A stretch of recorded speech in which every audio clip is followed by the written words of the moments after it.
Baik Bapak Ibu, itu materi kita hari ini bukan sekadar PTK. Bapak Ibu bisa lihat judulnya sama orangnya. Alhamdulillah itu orangnya ganteng dan yang aslinya lebih ganteng Bapak Ibu. Luar biasa. Biasa di luar Bu. Ya lanjut. Baik Bapak Ibu, tadi juga sudah dikenalkan oleh host, oleh Pak BAP dan Bu Aya. Barangkali mungkin Bu Aya, Bapak Ibu mungkin kurang terdengar karena audio beliau mungkin lagi ada gangguan. Baik Bapak Ibu, saya punya nama Non Safriafdi. Kenapa ada non itu hanya Allah Subhanahu Wa Taala dan orang tua saya yang tahu. Jadi tidak usah diperdebatkan Bapak Ibu. Dan saya mensyukuri nama tersebut hingga hari ini saya tidak pernah mengadukan ke Komisi Nasional Hak Asasi Manusia. Saya sendiri sekarang bertugas sebagai Kepala SDN 010 Tembilan Hulu dan saat ini saya live langsung dari sekolah, dari kantor, dari ruangan saya Bapak Ibu. Di samping sebagai Kepala SD juga dosen di STAI Aulia Ursidin Tembilahan sejak 2010. Alhamdulillah sudah lebih 10 tahun bergabung di STAI Aulia Ursidin, juga sebagai tutor Universitas Terbuka. Jadi Bapak Ibu yang pernah kuliah di Universitas Terbuka bisalah untuk bertatap muka. Kemudian saya juga sudah menulis buku Bapak Ibu, bukan untuk berbangga-bangga tapi sekali lagi dengan nawaitu mudah-mudahan ini memotivasi, menginspirasi kita semua bahwa guru SD pun bisa jadi doktor. Karena memang setakat ini sebelumnya yang mendominasi untuk meraih S3 itu adalah dosen di perguruan tinggi. Nah, alhamdulillah dengan semangat, dengan perjuangan yang luar biasa, alhamdulillah cita-cita tersebut terwujud dan ini saya ceritakan di Guru SD Jadi Doktor. Jadi Bapak dan Ibu yang ingin mengoleksi buku Guru SD Jadi Doktor, silakan kirimkan chat di WA, insya Allah akan kita kirimkan. Dia tidak berbayar Bapak Ibu, cuman 100.000 saja. Ya. Tidak perlu dikirim amplop, uangnya cukup. Bapak Ibu,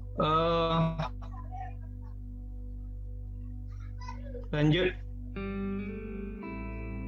Ya, ini untuk kontak person Bapak dan Ibu. Saya juga buka channel di YouTube sama dengan guru hebat lainnya, Bang Gus, Bu Rina dan lain sebagainya. Silakan ditonton Non Safriafdi. Di sana ada channel-channel terkait dengan materi pembelajaran dan penelitian. Cuman beberapa bulan ini memang sempat vakum, belum ada konten yang terbaru. Berbeda dengan Bang Gus lainnya yang senantiasa mengupgrade dan mungkin hari ini mungkin subscribernya sudah lebih 1.000 ya Bang Gus. Jauh. Ya. Oh, belum ya. Sama-sama kita berjuang. Jadi mari kita sama-sama support Bapak Ibu guru hebat yang punya channel YouTube. Mari sama-sama kita men-subscribe, men-like. Siapa lagi kalau bukan kita yang akan memberikan support dukungan kepada teman-teman kita. Jadi dengan kita saling mensupport, memberikan semangat, maka kawan-kawan kita juga akan bersemangat untuk membuat kontennya. Di samping berbagi tentu saja juga ujung-ujungnya jika jadi channelnya memiliki viewer yang cukup banyak bisa menghasilkan dan juga bisa nanti bermanfaat untuk orang banyak. Di Facebook juga ada namanya Non Safriafdi, yang belum berteman silakan bergabung Bapak dan Ibu. Sama dengan Instagram namanya juga Non Safriafdi. Kemudian WA-nya 085264894956. Insya Allah Bapak Ibu bisa berkomunikasi. Ya, kalau tidak mati HP-nya, alhamdulillah hidup. Alamat sekarang di Jalan Subrantas di Tembilahan di Subtunjang ARS. Jadi sekalian promo, silakan Bapak Ibu masuk di Subtunjang ARS gratis, tidak bayar. Paling keluarnya saja bayar. Email ya, email non_safriafdi2016@yahoo.co.id. Ngapa nih Bu Rina muncul timbul hilang? Kemudian di blog juga ada tulisan yang untuk berbagi. Silakan Bapak Ibu lihat di www.gurusdjadidoktorblogspot.com. Nah, ini untuk identitas Bapak dan Ibu, sekedar perkenalan singkat, dan insya Allah dalam waktu dekat akan terbit buku Menjadi Guru Hebat di Era Revolusi Industri 4.0, penerbit Republish Yogyakarta. Mudah-mudahan 10 hari ke depan bukunya sudah berada di tembilahan. Amin. Baik Bapak dan Ibu, berbicara tentang PTK, kita ingin juga merubah mindset-nya sebagaimana yang disinggung oleh Bang Gus Laini dan Bu Rina tadi. Ada kata-kata menarik, PTK itu jangan sampai jadi petaka gitu. Nah, betul itu Bu Rin, karena setakat ini yang kita perhatikan, PTK itu cenderung copy paste dan diupahkan gitu. Padahal sesungguhnya penelitian tindakan kelas itu adalah penelitian yang memang betul-betul diperuntukkan untuk guru, penelitian yang memang dimudahkan, memberikan kemudahan bagi kita selaku guru. Lalu mengapa kita selalu mempersulit diri? Dikatakan PTK itu sulit, PTK itu payah, PTK itu bisa memabukkan, PTK itu bisa mempetakakan. Padahal sesungguhnya konsep dari PTK itu sendiri adalah lahir dari hasil refleksi kita, perenungan kita selaku guru di dalam kelas yang notabene hari-hari kita lalui. Jadi Bapak dan Ibu, kelemahan kita selama ini adalah kurang mendokumentasikan. Sesungguhnya real PTK itu sudah dilaksanakan, sudah kita perbuat, cuman tidak terdokumentasi dengan baik. Nah, kita lihat esensi dari PTK itu sesungguhnya suatu bentuk penelitian yang reflektif. Apa artinya reflektif? Penelitian yang lahir dari hasil perenungan. Misalnya Bu Rina, Bu Yarni, dan guru hebat lainnya setelah mengajar pasti kita merasakan apa sih, kenapa sih anak-anak tadi kok tidak merasa enjoy dalam pembelajaran? Kok anak-anak kok bisa kita tidurkan dalam pembelajaran? Nah, ini sesungguhnya menjadi perenungan kita agar hari berikutnya anak yang suka tidur dalam pembelajaran, ke depannya dia tidak tidur lagi gitu. Tapi pingsan gitu. Artinya dalam pembelajaran ke depan, anak ke depan itu lebih baik gitu. Agama kita kan juga ngajarkan. Barang siapa yang hari ini lebih baik dari hari kemarin, itulah yang beruntung gitu ya. Jadi Bapak dan Ibu, ketika kita melakukan perenungan, maka kita akan menemukan permasalahan-permasalahan, dan dari permasalahan itulah kita carikan obatnya, kita carikan solusinya, sehingga hari-hari ke depan pembelajaran kita semakin menarik. Jadilah guru hebat, jangan jadi guru jadi-jadian, guru yang kehadirannya tidak diharapkan oleh anak, guru yang kehadirannya didoakan oleh anak, mudah-mudahan ibu tidak hadir, mudah-mudahan ibu ini sakit, mudah-mudahan ibu ini betah di kantor tak masuk kelas. Nah, idealnya yang diharapkan adalah doa dari anak, mudah-mudahan ibu ini jangan sakit, ya, mudah-mudahan ibu ini hadir.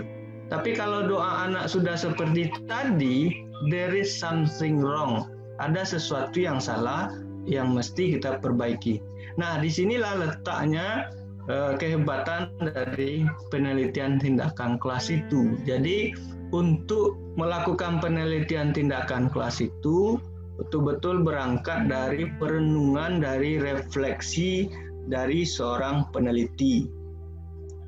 Apa yang dilakukannya setelah merenung itu? Melakukan tindakan-tindakan. Secara khas, PTK dengan penelitian lain punya keunikan tersendiri. Kalau penelitian lain dia tidak punya siklus, kalau PTK itu dia punya siklus. Apa itu siklus? Penelitian yang berulang. Jadi dia melakukan minimal 2 siklus. Setiap siklus itu 1 kali, 2 kali pertemuan. Jadi ada 4 kali pertemuan. Jadi saya lanjutkan Bapak dan Ibu sambil nunggu slide. Jadi sekali lagi PTK itu adalah penelitian yang bersifat reflektif, ya, sifatnya reflektif yang berdasarkan perenungan dari Bapak dan Ibu tadi dengan melakukan tindakan tertentu. Apa itu tindakan-tindakan? Itu treatment itu bisa metode, bisa strategi, bisa pendekatan. Artinya itu semacam obat yang akan kita gunakan. Tujuannya apa? Tujuannya adalah untuk memperbaiki dan meningkatkan kualitas pembelajaran. Baik, kemudian apa sih tujuan dari PTK itu? Yang pertama tadi sesuai dengan hakikat PTK itu adalah untuk meningkatkan dan memperbaiki praktek pembelajaran. Kita sadar dalam kelas itu pasti ada masalah, ya. Bapak dan Ibu, kita selaku guru, kita meyakini dalam kelas itu pasti sudah bisa dipastikan ada masalah. Masalahnya berat, kecil, sedang, ringan itu saja. Kalau tidak ada masalah itu bohong itu Bapak dan Ibu. Minimal masalah motivasi peserta didik, ya.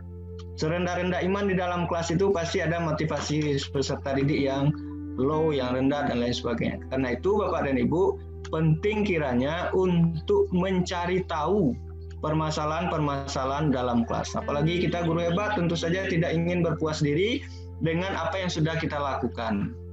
Nah, karena itu dengan melakukan PTK, Bapak dan Ibu akan mengetahui nanti permasalahannya dan akan mencarikan solusi terbaik untuk mengatasi permasalahan. Dari solusi tersebut tentu saja bermuara pada peningkatan kualitas pembelajaran.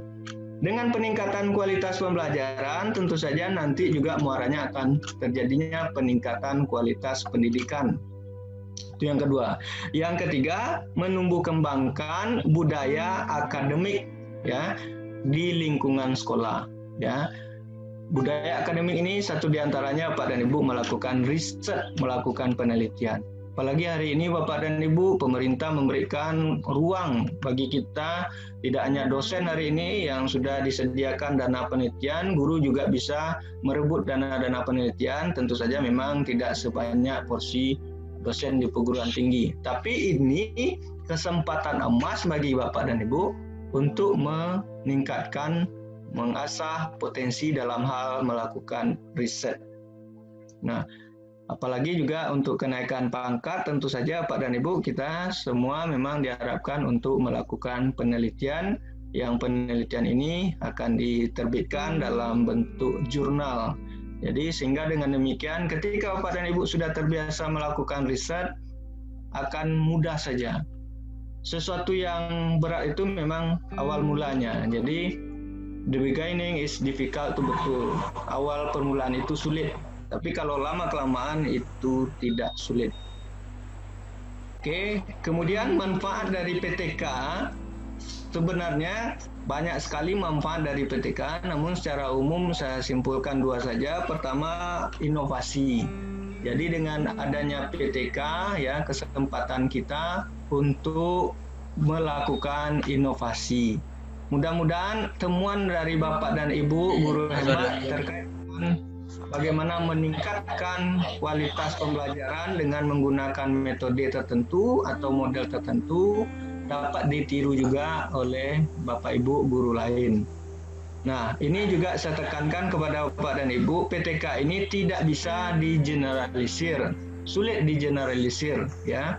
Tetapi tidak tertutup kemungkinan Bapak dan Ibu kita bisa berimprovisasi, ya, mengembangkan apa yang sudah ditemukan oleh peneliti sebelumnya. Bagus, terima kasih. Manfaat ketika manfaat. Slide ke-6. Oke, thank you. Jadi itu Bapak dan Ibu dari segi inovasi. Yang kedua adalah tentu meningkatkan profesionalisme kita selaku guru. Bapak dan Ibu, hari ini banyak sekali kegiatan-kegiatan yang notabene itu untuk meningkatkan kompetensi kita selaku guru. Nah, salah satunya diantaranya adalah dengan melakukan PTK, maka Bapak dan Ibu akan meningkat profesionalnya.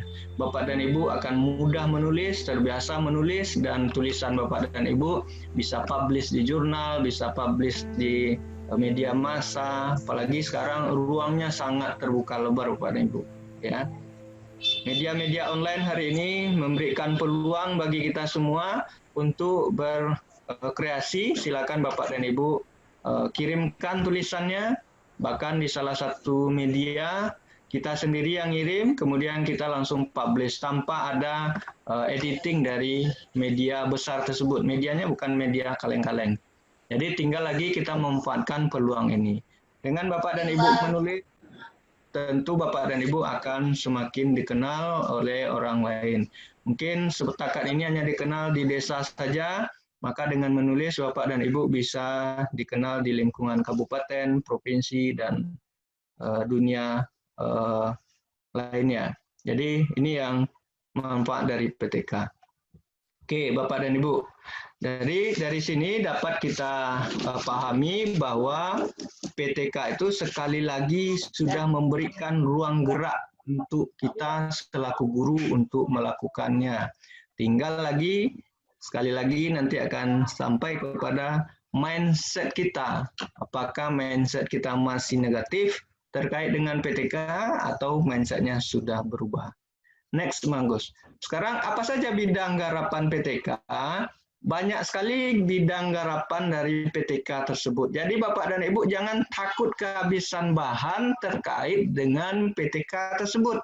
Bisa berupa metode, bisa berupa strategi, bisa berupa model, bisa berupa media pembelajaran, bisa berupa hasil belajar, bisa berupa motivasi belajar. Yang tidak bisa di-PTK-kan ya adalah terkait dengan hal-hal yang sudah pasti jawabannya. Misalnya, Bapak dan Ibu melihat anak di dalam kelas itu sebagian besar duduk di lantai, ya, jadi tidak nyaman untuk belajar. Maka Bapak dan Ibu tidak perlu di-PTK-kan itu, cukup Bapak dan Ibu beli meja, cukupkan meja dan kursinya. Jadi terkait dengan sarana dan prasarana itu tidak perlu di-PTK-kan, ya, karena itu sudah jelas, ngadu saja ke kepala sekolah, ke bendahara, beli meja dan lain sebagainya. Jadi tidak seluruh masalah di dalam kelas itu bisa di-PTK-kan. Sekali lagi, tidak seluruh masalah dalam kelas itu bisa di-PTK-kan. Tinggal kita mempetakan, oh ini bisa di-PTK-kan, ini tidak. Lagi-lagi kalau benarnya sudah jelas tadi, nggak perlu di-PTK-kan. Oke, lanjut. Nampak tuh.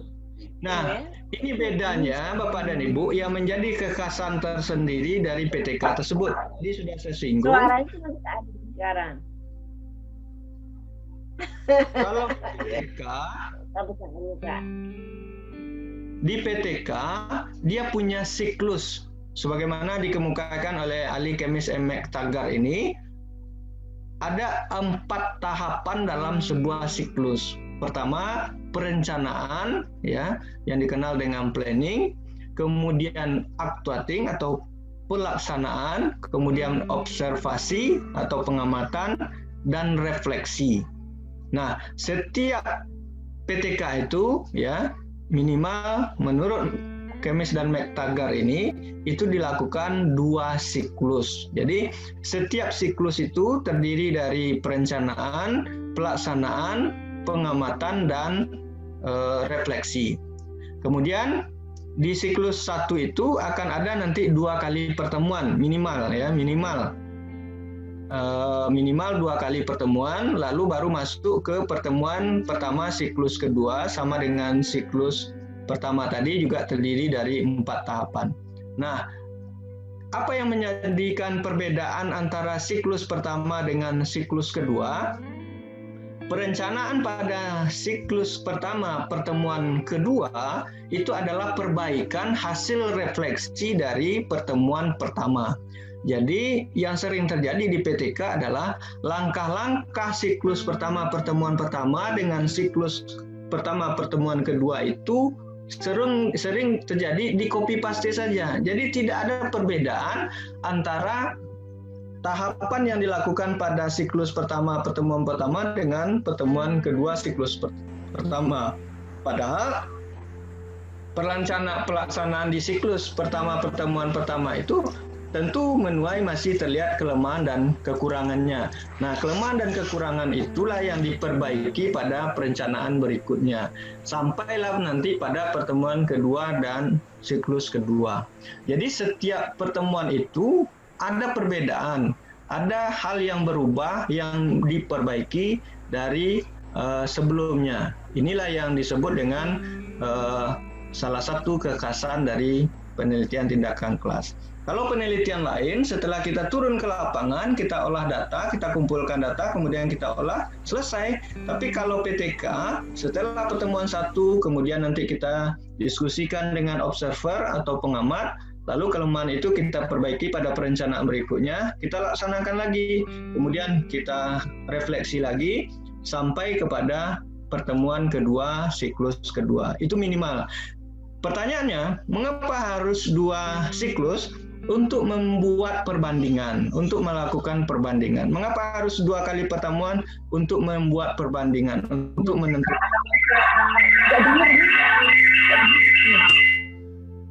Oke. Nah, inilah hakikat dari PTK itu sebelum kita masuk kepada bagaimana kita membuat PTK. Jadi nanti Bapak Ibu di sesi tanya jawab, kalau ada pertanyaan kita akan berikan jawaban. Kalau kita diskusi nanti setelah materi ini selesai, sesuai juga dengan arahan moderator. Baik, kita lanjutkan. Sekarang kita mencoba bagaimana kita membuat PTK itu yang sebelumnya diasumsikan sulit, susah, payah, dan lain sebagainya. Saya akan mencoba menyederhanakan bagaimana PTK itu tidak sesulit yang dibayangkan, ya. PTK itu tidak serumit yang dibayangkan. PTK itu bisa kita laksanakan. Nah, next, bagus.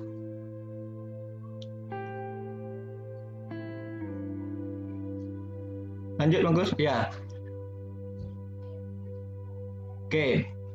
Nah, sebelum membuat PTK, saya ingin memberikan penguatan kepada Bapak Ibu guru hebat semua. Salah satu kelemahan yang terjadi di sebagian kita adalah kita tidak berbuat karena mindset kita yang sudah rusak, ya. Mindset kita masih menganut mindset negatif. Apa itu mindset? Mindset itu adalah pola pikir kita. Kita memikirkan PTK itu sulit, PTK itu susah, dan lain sebagainya. Ketika setiap hari kita agung-agungkan kata-kata itu setiap hari, maka itulah yang akan mempengaruhi perilaku kita, attitude kita, sikap kita. Sehingga dengan mengucapkan PTK sulit, PTK susah, memang tidak ada ikhtiar untuk melakukan PTK itu sendiri.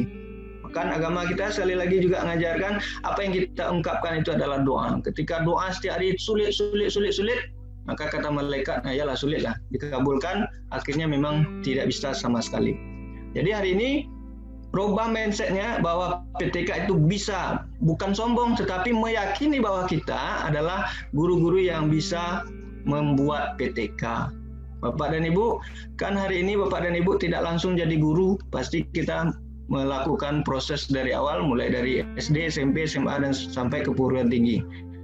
Nah, kalau sudah lewat perguruan tinggi, sudah jadi guru, apakah Bapak dan Ibu masih mengkerdilkan potensi yang sudah dimiliki, yang diberikan oleh Allah Subhanahu wa Ta'ala? Rasanya sangat naif. Karena itu, yakin kita bisa buat PTK. PTK itu tidak sulit, PTK itu tidak susah, sesusah yang dibayangkan. Jadi sekali lagi penting merubah mindsetnya. Jadi Bapak Ibu harus optimis. Next, sesuai juga yang disampaikan oleh mantan Perdana Menteri Inggris, orang yang optimis itu, orang yang pesimis itu melihat setiap peluang itu kesulitan, ya. Orang yang pesimis melihat kesulitan di setiap peluang. Sebaliknya orang yang optimis melihat peluang di setiap kesulitan. Nah, kita memilih guru yang pesimis kah atau guru yang optimis? Tentu saja kita berharap menjadi guru yang optimis, ya. Kalau kita saja sudah pesimis, bagaimana Bapak dan Ibu nanti anak-anak kita, peserta didik kita. Jadi apalagi kita sebagai seorang toladan. Jadi Bapak dan Ibu, penting kiranya Bapak dan Ibu meyakini, sekali lagi Bapak dan Ibu bisa, tidak ada lagi kata-kata sulit, susah, dan lain sebagainya. Bisa. Jadi dengan demikian Bapak dan Ibu akan merubah perilakunya untuk berbuat yang terbaik. Ingat di awal itu pasti sulit ya, karena kita butuh proses. Bahasa Arabnya bi ansurillah, diansu-ansu. Jadi jangan Bapak dan Ibu berpikiran hari ini belajar langsung selesai PTK-nya satu malam ya. PTK itu butuh proses juga. Secepat-cepatnya Bapak Ibu untuk kenaikan pangkat boleh hanya 1 semester 1 PTK ya. Next. Nah, sekarang baru masuk kita kepada proses pembuatan PTK itu. PTK itu pertama berangkat dari judul, walaupun itu sesungguhnya dalam perspektif teori, penelitian itu tidak berangkat dari judul, tapi berangkat dari masalah. Jadi Bapak dan Ibu, sesungguhnya sebuah penelitian itu berangkat dari masalah. Apa itu masalah? Adalah kesenjangan antara harapan dengan kenyataan. Adanya gap antara harapan dengan kenyataan. Kenyataan harapan kita, anak-anak kita nilainya di atas KKM, ya. Ternyata kenyataannya di bawah KKM. Nah, itu merupakan sebuah masalah. Oke, jadi tidak ada masalahnya juga kalau kita berangkat dari judul, ya. Sampai S3 pun juga sebagian juga berangkat dari judul. Nah, yang penting dicermati dalam judul PTK itu ada kriteria, ada aturan-aturannya, sehingga dengan melihat judulnya saja orang sudah mendeteksi bahwa ini adalah penelitian tindakan kelas. Kita lihat syarat judul PTK. Untuk memudahkan Bapak dan Ibu, next. Saya membuat beberapa syarat judul PTK yang mudah-mudahan ini memudahkan Bapak dan Ibu mengingat syaratnya ini, karena saya analogikan ke kesehatan. Yang pertama, judul PTK itu harus terlihat penyakitnya. Jadi, dalam konteks PTK, penyakitnya itu masalahnya. Bisa hasil belajar, bisa motivasi belajar, bisa minat belajar, dan lain sebagainya. Nah, yang kedua adalah harus ada obat. Apa itu obat? Dalam konteks PTK itu adalah treatmentnya, tindakannya, ya, yang usaha yang dilakukan untuk mengatasi masalah tersebut. Bisa metode, bisa media, bisa strategi, bisa pendekatan, bisa model, dan lain sebagainya. Kemudian ada pasiennya. Apa itu pasien? Pasiennya itu adalah subjek penelitian. Dalam konteks PTK, subjek penelitian itu adalah siswa. Nah, untuk PTK dia tidak bicara populasi dan sampel, tapi hanya bicara subjek penelitian. Karena itu Bapak dan Ibu tidak usah repot-repot pergi ke SD lain, pergi ke kecamatan lain. Cukup siswa kita yang ada di dalam kelas tersebut. Berbeda dengan penelitian lain yang mempunyai populasi dan sampel. Yang keempat, rumah sakit. Apa itu rumah sakit? Tempatnya. Ya, misalnya kelas 5 SDN 010 Tembilan. Ya, itu dibuatkan. Lalu yang terakhir ada masanya. Masanya itu adalah waktu, ya. Misalnya semester 1 tahun pelajaran 2020-2021. Nah, inilah syarat judul PTK tersebut.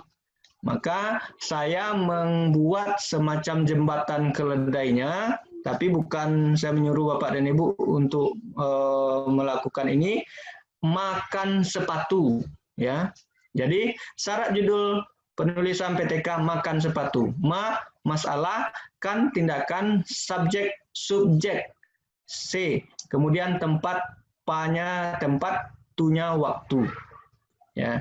Jadi mohon maaf kepada guru bahasa kalau tidak tepat akronimnya, tapi saya buat saja. Jadi untuk memudahkan, makan sepatu. Ya, tidak usah pula dilaporkan ke polisi, ya Bapak Ibu. Apa Pak ini buat itu akronimnya. Terus itu pilihan saya. Jadi silakan Bapak dan Ibu untuk mengingatnya makan sepatu. Masalah, tindakan, subjek, tempat, waktu.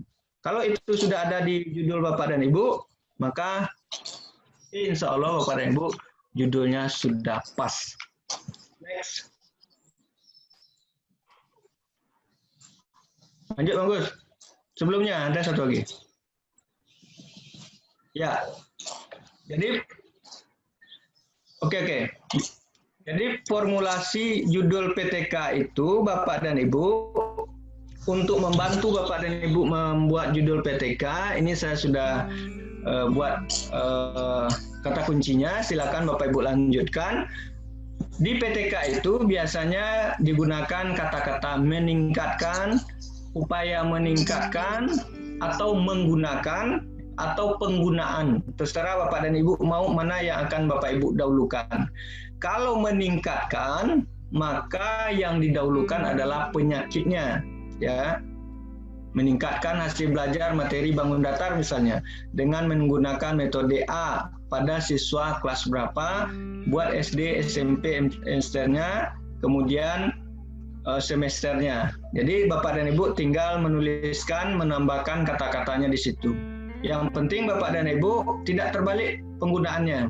Nah, ini meningkatkan. Kemudian ada juga judul formulasi lain ditambah dengan kata upaya. Next, Bang Gus.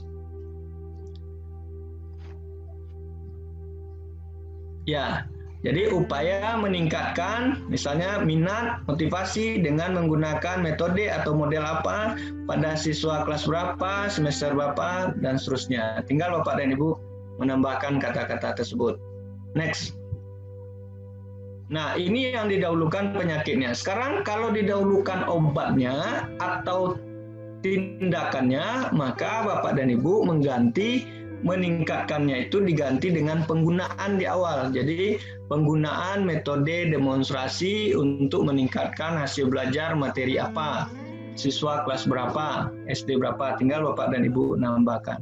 Nah, yang terpenting juga di sini Bapak dan Ibu dalam menulis judul PTK, sekali lagi kita sudah pahami syarat-syarat tersebut, sehingga dengan melihat judul itu orang sudah bisa memaklumi bahwa penelitian Bapak dan Ibu adalah penelitian tindakan kelas. Ya. Oke, lanjut. Mari membuat judul PTK. Next. Nah, sambil Bapak dan Ibu mendengarkan saya, silakan Bapak dan Ibu masing-masing membuat minimal satu judul PTK. Silakan Bapak Ibu, nanti di akhir kita akan coba diskusikan, ya. Oke, lanjut. Oke, berikutnya prosedur umum pelaksanaan PTK. Jadi PTK juga hampir sama dengan penelitian-penelitian lain, mulai dari penyusunan proposal PTK. Proposal PTK itu isinya bab 1, bab 2, dan bab 3. Kemudian setelah proposal disusun, Bapak dan Ibu akan melaksanakan PTK dengan mengambil data. Datanya di mana diambil? Di kelas Bapak dan Ibu saja. Jadi tidak perlu keluar dari sekolah Bapak dan Ibu, tidak perlu keluar kabupaten Bapak dan Ibu. Nah, yang penting juga dalam melaksanakan PTK, Bapak dan Ibu melibatkan seorang observer untuk membantu Bapak dan Ibu melakukan refleksi, melakukan catatan-catatan terkait dengan materi PTK yang Bapak Ibu sampaikan untuk perbaikan ke depan. Lalu setelah itu dikumpulkan data, perlu diolah, maka akan disusun laporan PTK yang isinya sudah sampai bab 5. Jadi Bapak dan Ibu, PTK itu juga terdiri dari 5 bab sesuai dengan penelitian lain. Baru dipublish atau dipublikasikan. Next.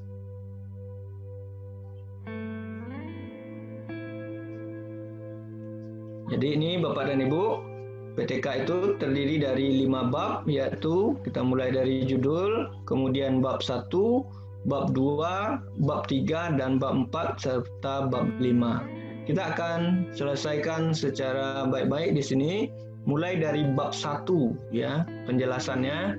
Mudah-mudahan ini Bapak dan Ibu akan terbantu untuk menyusun PTK. Yang diawali dari bab 1, ya. Bab 1 itu isinya secara umum latar belakang masalah, rumusan masalah, tujuan penelitian, dan manfaat penelitian. Memang ada di sebagian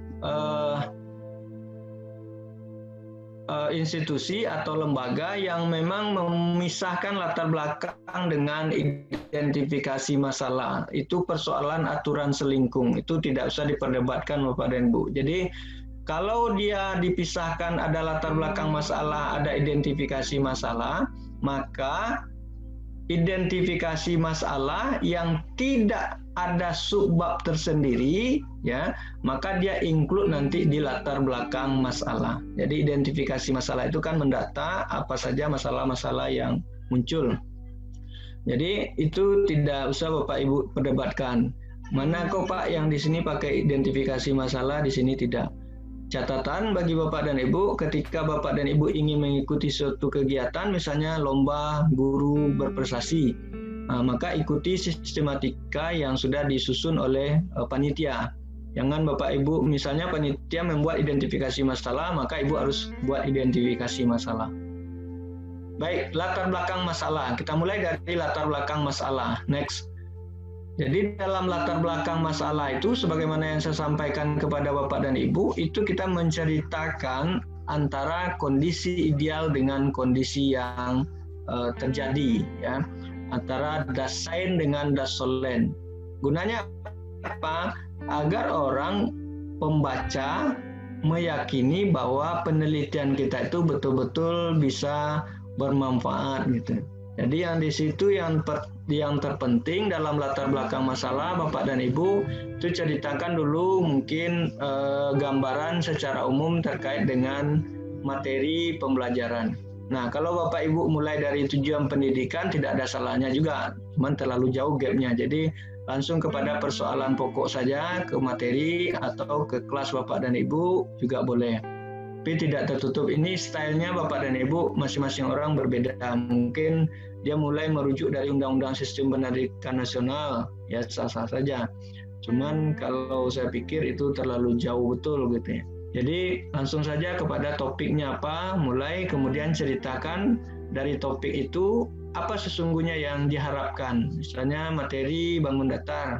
Ya, kalau bangun datar itu terkait dengan ini ya harusnya nilai anak sekian persen atau lebih baik atau di atas KKM seharusnya. Tapi yang terjadi di lapangan adalah ini ceritakan di situ. Maka di situ perlu didukung dengan data dan fakta yang ada di lapangan. Kalau Pak dan Ibu perlu tabel, masukkan tabel. Kalau perlu dinarasikan, cukup dinarasikan, narasikan saja. Intinya di situ pembaca yakin bahwa masalah itu memang betul-betul terjadi dan itu harus diselesaikan, ya. Kalau jika tidak diselesaikan, maka itu akan berpengaruh terhadap kualitas pembelajaran anak berikutnya. Nah, di situ dipancing, diberikan statement penguatan bahwa itu mesti diselesaikan. Nah, mesti diselesaikan itu Bapak dan Ibu sudah memperoleh solusi. Bapak dan Ibu perlu memunculkan solusi atau obat yang harus diberikan kepada peserta didik. Nah, terakhir di latar belakang masalah itu Bapak dan Ibu tutup dengan pernyataan yang disebut dengan closing statement. Jadi pernyataan penutup. Berdasarkan latar belakang masalah di atas, maka peneliti tertarik mengadakan penelitian dengan topik meningkatkan hasil belajar bangun datar dengan menggunakan metode number head together. Nah, ini yang disebut dengan closing statement. Jadi sekali lagi di latar belakang masalah itu dia mengerucut dari umum ke khusus. Itu yang perlu disampaikan. Kalau Bapak dan Ibu identifikasi masalah tidak ada poin tersendiri, maka masukkan di latar belakang. Tapi kalau ada poin identifikasi masalah itu, maka munculkan sendiri. Apa identifikasi masalah? Mendata permasalahan-permasalahan yang terjadi di lapangan. Tetapi ingat, di identifikasi masalah tersebut, satu di antara identifikasi masalah tersebut harus ada, karena itu yang akan masuk nanti di rumusan masalah penelitian. Baik, berikutnya, yang poin yang kedua yang ada di dalam pendahuluan adalah rumusan masalah. Nah, untuk membuat rumusan masalah, saya juga sudah buatkan formulanya. Bapak dan Ibu tidak terlalu repot membuat rumusan masalah. Tinggal tambah apakah, kemudian tambah judul dengan diakhiri dengan tanda tanya.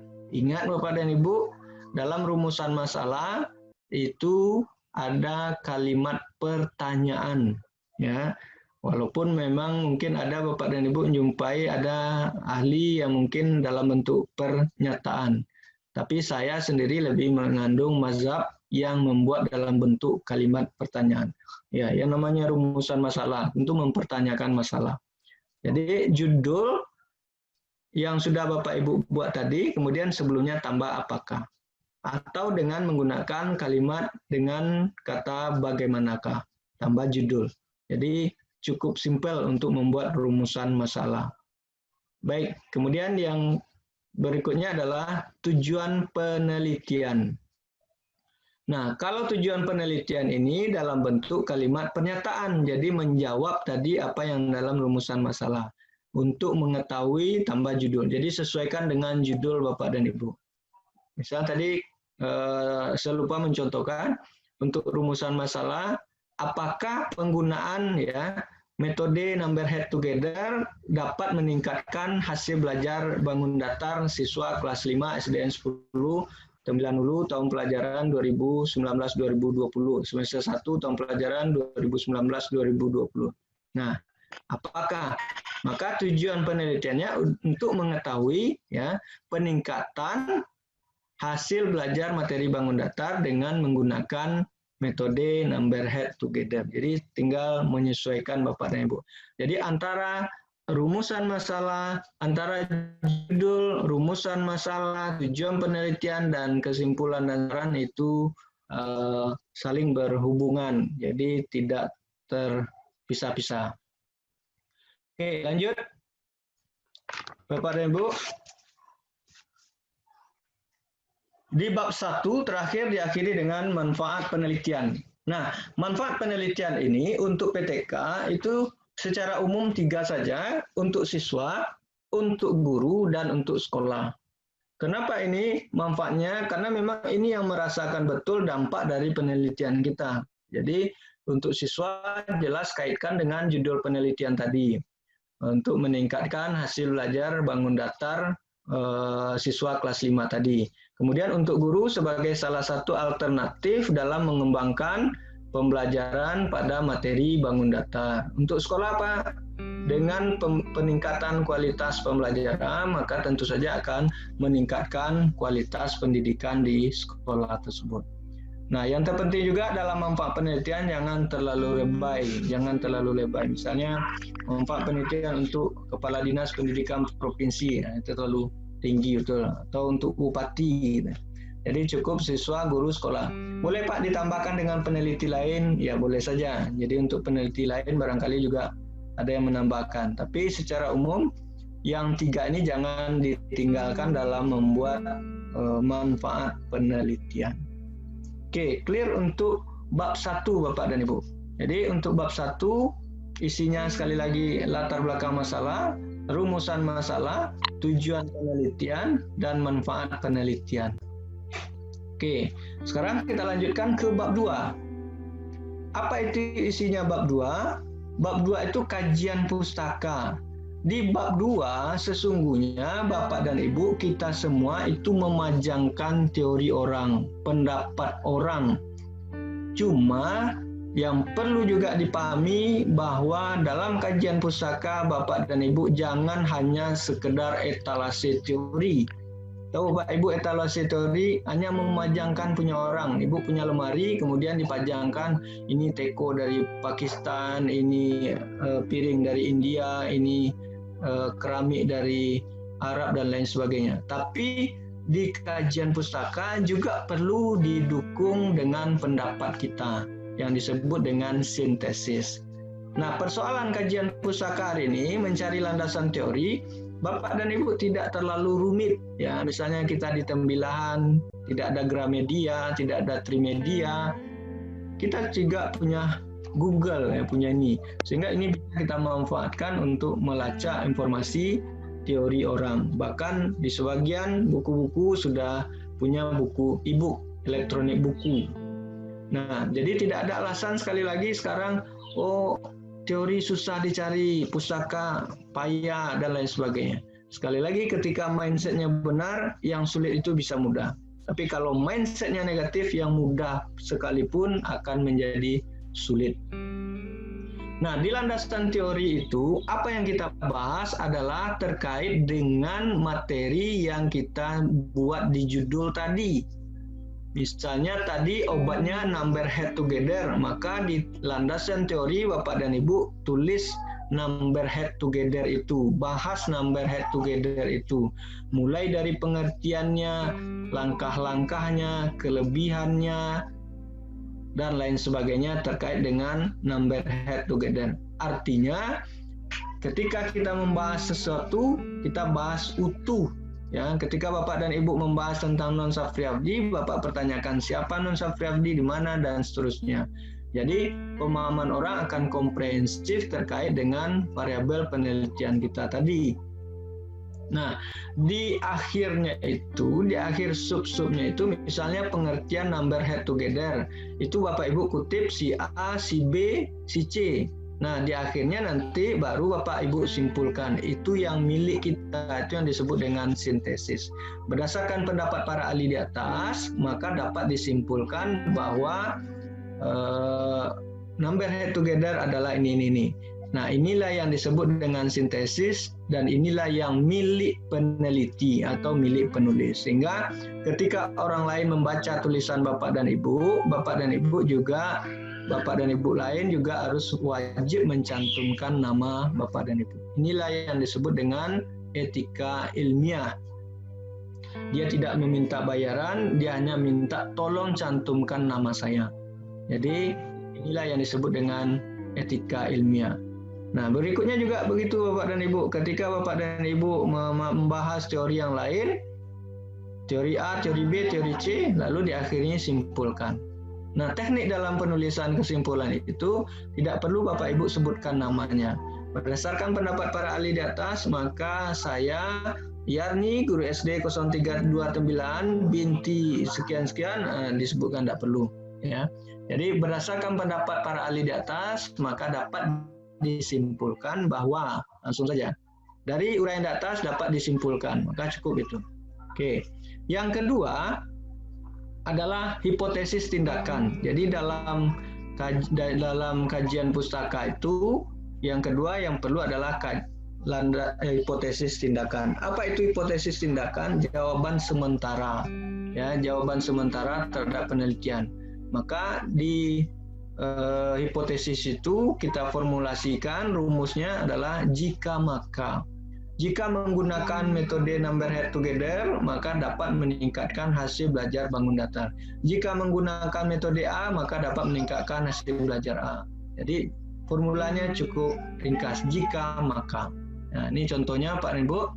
Jika pembelajaran dilakukan dengan menggunakan metode number head together, maka hasil belajar bangun datar siswa kelas 5 akan meningkat. Jadi jika maka.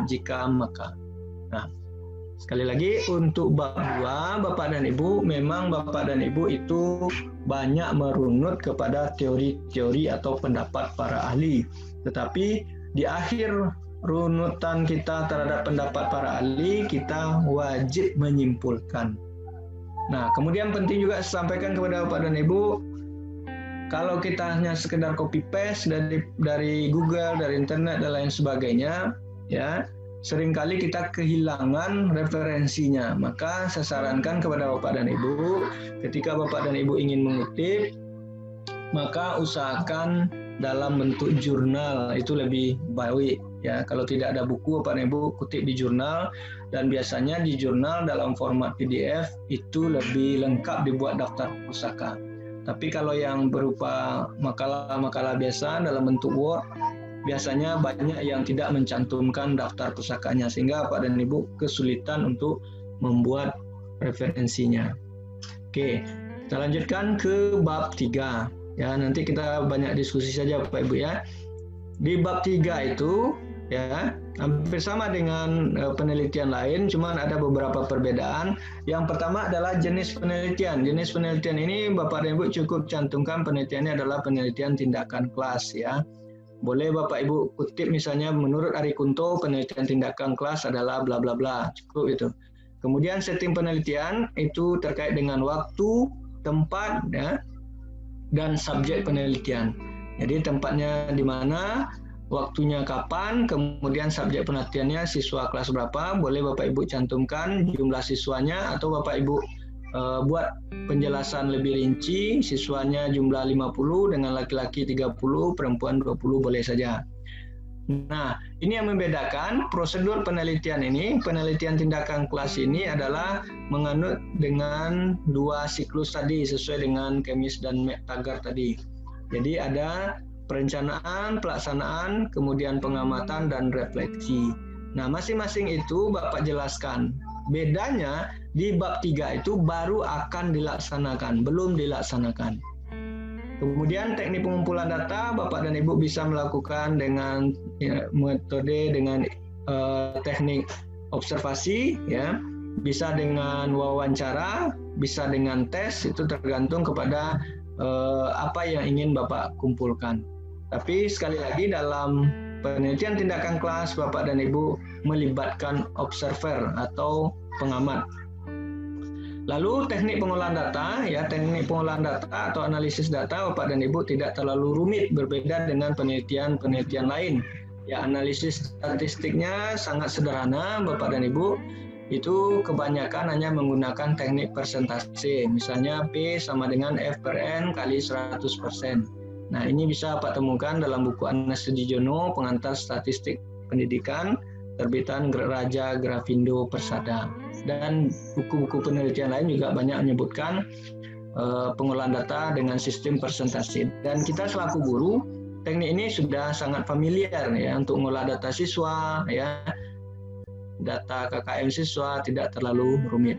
Nah, yang terakhir ini yang jadi juga pembeda dengan penelitian lain, dia punya indikator keberhasilan.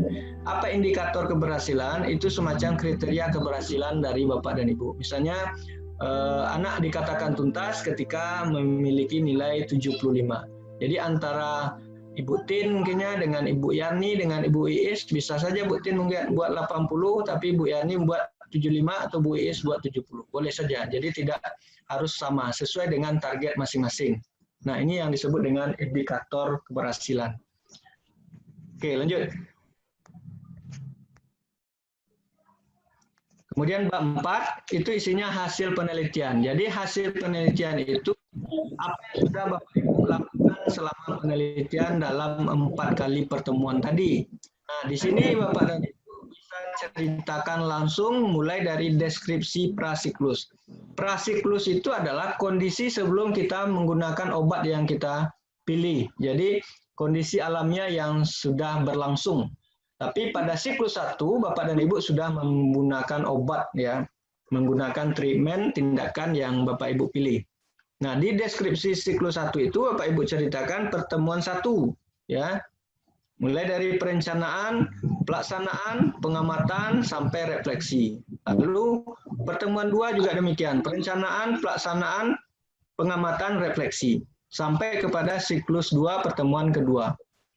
Nah, ini dia diceritakan.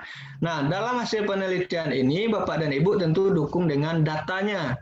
Misalnya tadi siklus 1, mungkin hasilnya anak mungkin baru 50% yang tuntas dengan data sebagai berikut. Jadi jelaskan datanya itu, buat tabelnya, buat narasinya, kemudian buat grafiknya untuk pendukung.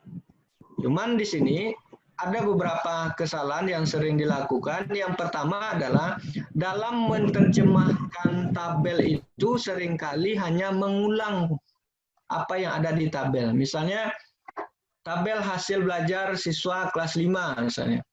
Nomor, nama, nilai, keterangan. Maka di bawahnya itu ada kecenderungan sebagian nuliskan berdasarkan tabel 1 di atas, maka diketahui bahwa nilai si A ya 80 tuntas, nilai si B 75 tuntas, nilai si C 70 tidak tuntas. Ini bukan menginterpretasikan namanya, tapi hanya mengulang tabel. Sudah Ibu sederhanakan, sudah Bapak sederhanakan, toto Ibu persulit lagi orang pembaca. Jadi sebaiknya yang di bawahnya adalah menginterpretasikan, menafsirkan Apa itu menafsirkan? Berdasarkan tabel 1 di atas, maka terlihat sebagian besar peserta didik belum tuntas. Disebut dengan makna atau interpretasi, bukan mengulang apa yang ada di tabel tadi. Lalu jelasnya dapat dilihat pada grafik, maka tampilkan grafiknya. Begitu juga dengan di siklus 2 dan seterusnya. Nah, kemudian yang B-nya adalah pembahasan. Di pembahasan itu, Bapak dan Ibu mengaitkan apa yang sudah Bapak temukan itu, kaitkan dengan teori, kaitkan bandingkan dengan hasil penelitian orang, sehingga itu menjadi pembahasan kita. Jadi misalnya penelitian Bapak tadi menemukan terjadinya peningkatan. Hal ini juga didukung dengan data dengan penelitian si B yang menyatakan bahwa metode ini berkaitan dengan hasil belajar. Ini juga sejalan dengan pendapat si A dan seterusnya. Jadi di situ dibahas kenapa itu terjadi. Nah, timbul pertanyaan, ketika hasil penelitian kita antara pertemuan 1, pertemuan 2, kemudian pertemuan 1, pertemuan 2, siklus 2, tidak terjadi peningkatan. Apakah penelitian kita salah? Nah, jawabannya, ketika Bapak dan Ibu sudah melakukan penelitian dengan benar, ya, langkah-langkah dengan benar, prosedur penelitian dengan benar, ternyata tidak terdapat kenaikan hasil belajar barangkali, minat belajar atau motivasi belajar, maka penelitian Bapak sudah oke, sudah clear, tidak ada masalah. Sebagaimana disampaikan oleh Profesor Dr. Andes Haji Muhammad Ansar MPD, mantan rektor Universitas Negeri Padang, itu beliau menyampaikan tidak ada masalah. Kenapa tidak ada masalah? Karena metode kita ini barangkali memang tidak cocok untuk tipe anak seperti itu. Maka itu nanti akan dibuat di saran, ya. Berdasarkan hasil penelitian, maka disarankan sebagai berikut.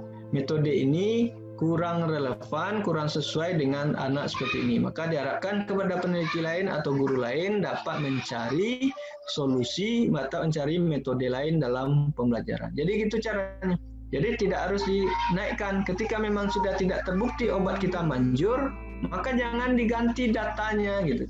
Tetap saja, asalkan Bapak dan Ibu sudah melakukan penelitian dengan prosedur tahap-tahap yang benar, ya. Karena setiap metode, setiap model itu biasanya punya langkah-langkah, punya sintak. Nah, ini harus dipahami. Oke, clear. Untuk bab 4, lalu bab 5. Nah, di bab 5 itu adalah kesimpulan dan saran. Kesimpulan itu terkait dengan hasil pembahasan penelitian Bapak dan Ibu. Jadi kesimpulan itu tidak datang dari langit, tetapi merujuk kepada hasil penelitian yang sudah dilakukan oleh peneliti, ya. Dan itu juga sesuaikan dengan rumusan masalah dari Bapak dan Ibu sehingga dia sejalan. Nah, saran kepada siapa disarankan? Terutama kepada guru, karena metode ini barangkali mungkin cocok untuk Bapak dan Ibu, mudah-mudahan ini bisa dimanfaatkan juga oleh guru lain. Kita tidak bisa mengeneralisir, bisa menyimpulkan secara umum, cuma bisa menyarankan. Karena dalam PTK salah satu kelemahannya dia tidak bicara populasi dan sampel, dia hanya bicara subjek penelitian. Kalau bicara penelitian lain yang bicara populasi dan sampel, misalnya penelitian korelasi misalnya, Bapak dan Ibu bisa menghubungkan misalnya kaitan motivasi dengan kinerja guru se-Kabupaten Indragiri Hilir. Walaupun Bapak dan Ibu tidak meneliti seluruh guru se-Kabupaten Indragiri Hilir, tapi bisa Bapak simpulkan karena Bapak akan ambil sampel, beberapa sampel secara representatif. Nah, inilah yang isi dari saran tersebut. Terakhir, yang tidak kalah pentingnya dalam penelitian itu adalah daftar pustaka. Next, ya, di daftar pustaka Bapak dan Ibu isinya adalah apa yang Bapak ambil, Bapak ceritakan, Bapak kutip tadi di penelitian mulai dari bab 1 sampai bab 5. Jadi apa yang ditampilkan di daftar pusaka itu adalah hasil teori pendapat yang ada di bab 1, bab 2, bab 3. Secara umum itu yang terbanyak di bab 2. Nah, itu dimunculkan di daftar pustaka. Nah, Bapak dan Ibu bisa mempedomani apa American Psychology Association bisa juga mempedomani pedoman umum ejaan bahasa Indonesia, di mana secara umum ya penulisan daftar pustaka itu nama dibalik ya. Contoh non Syafriabdi, maka Syafriabdi, non titik spasi tahun titik spasi lagi judul buku dimiringkan titik kemudian kota penerbit titik 2 spasi nama penerbit. Pak, gimana kalau nama pengarangnya 2 orang? Maka nama pengarang pertama dibalik, nama kedua tidak dibalik, hanya diikuti dengan dan. Misalnya Syafriabdi, non dan Guslaini. Kalau dia namanya satu suku kata Pak, ya tetap. Misalnya Guslaini ya tidak usah Laini Gus, tetap Guslaini. Yarni tetap Yarni. Gitu. Nuryarnis tetap Nuryanis. Jadi kalau tiga penulis masih dibulatkan nama penulis kedua dan ketiga dengan catatan tidak dibalik. Tapi kalau sudah lebih dari 3 orang penulis, maka yang ditulis hanya nama pertama, titik koma DKK. Jadi begitu teknisnya. Nah, kalau Bapak dan Ibu merujuk kepada internet ya, tulisan yang ada di dunia maya, Bapak dan Ibu cantumkan situsnya, kemudian tulis di belakangnya diakses tanggal. Jadi misalnya www.motivator.com diakses tanggal 5 Agustus tahun 2020. Jadi itu aturan mainnya. Selanjutnya lampiran. Nah, apa isi lampiran? Itu terkait dengan apa-apa saja yang dibutuhkan dalam penelitian tadi. Misalnya instrumen wawancara, instrumen observasi, kemudian lembaran tes, hasil belajar, dan lain sebagainya. Kemudian dokumentasi, foto-foto kegiatan itu dicantumkan di lampiran. Nah, inilah terkait dengan penelitian tindakan kelas. Saya pikir sekali lagi tidak ada yang sulit asal kita ada kemauan. Tapi kalau kita sudah berpikiran sulit, maka niscaya memang Tuhan akan menggerakkan kita juga tidak akan bekerja. Sekali lagi, mari sebuah ungkapan yang sangat terkenal dari ulama besar kita, Buya Hamka. Kalau hidup hanya sekedar hidup, kera di rimba juga hidup. Kalau kerja hanya sekedar kerja, maka kerbau di sawah juga kerja. Kalau Bapak hanya sekedar guru jadi-jadian, maka yang terjadi itulah mau PTK orang, PTK kita, ya tinggal copy paste, tinggal lupakan dan lain sebagainya. Tapi kalau Bapak tidak ingin menjadi guru yang jadi-jadian, guru profesional inginnya, maka yakinlah PTK bisa dibuat. Next, setelah webinar ini, mulailah praktek Bapak dan Ibu membuat PTK. Ya, teori tanpa praktek adalah lumpuh, praktek tanpa teori adalah buta. Itu saja Bapak dan Ibu, saya akhiri. Alhamdulillahirrabbilalamin. Terima kasih atas segala perhatian, mohon maaf atas segala kekurangan. Sekali lagi, tidak ada yang tidak bisa. Selagi ada kemauan, insya Allah ada jalan. Mari kita rubah mindset kita dari mindset negatif kepada mindset positif. Terima kasih, banyak maaf. Billahi taufiq hidayah. Wassalamualaikum warahmatullahi wabarakatuh. Saya kembalikan kepada moderator.